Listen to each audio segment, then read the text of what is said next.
Guys good morning. यति बेला चाहिँ बिहान भयो। अहिले मैले भोइस ओभर गर्दा राति भइसक्यो। यो चाहिँ मेरो 100 डे च्यालेन्जको सेकेन्ड डे हो। म चाहिँ बिहान उठेँ, तातो पानी खाएँ, अनि त्यसपछि चिया बनाउन थालेँ। हाम्रो घरमा चाहिँ एक गेस्ट आइसकेको थियो, अनि मैले गेस्टको लागि पनि चिया बनाएँ।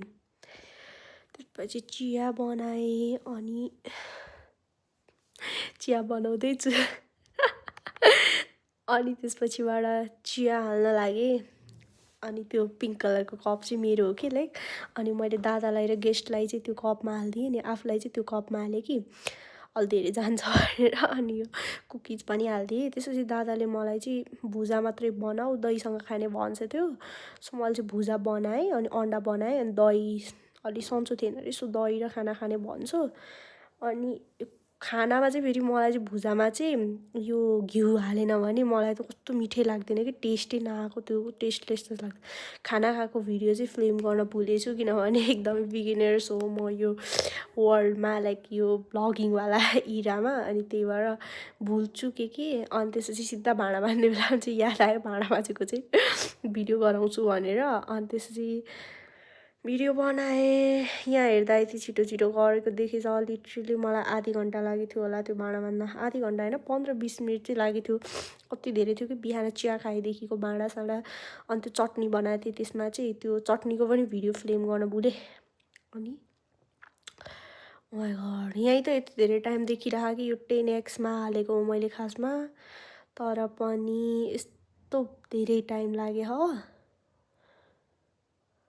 ए भाँडै माझेर यो चाहिँ कस्तो ऊ भयो, जाँदै जाँदैन के भयो। ए भाँडै माझिरहेको त यार अझैसम्म। म कहिले सकिने रहेछ यो भाँडा माझेको भिडियो चाहिँ। भाँडा माझे भाँडा माझे वाउ भाँडा माझे। अनि त्यो साबुन राख्ने भाँडालाई पनि अलिअलि सफा गरेँ। अनि त्यसपछि मैले बेसिनलाई सफा गरेँ। अनि त्यहाँनिर चाहिँ धारालाई नि सफा गरेको थिएँ, त्यो चाहिँ नदेखिए रहेछ फोटोमा। अनि त्यसपछि हातले हाल्न मिलेन, अनि मैले त्यो ग्लास लाएर त्यसले हालेँ। मैले हात पुछेँ। अनि म चाहिँ राति ब्रस गर्छु, अनि बिहान चाहिँ खाना खाएपछि मात्र ब्रस गर्छु।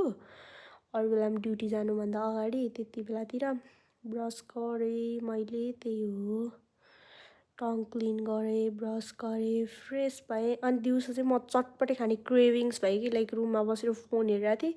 अनि हेरेको रारा चाउचाउ बाहेक अरू कुनै नुडल्सै नरहेछ। तर पनि मलाई खान मन लागेपछि लाग्यो अब जस्तो भए पनि खान्छु भनेर बनाएँ। प्याज त्यो के अरे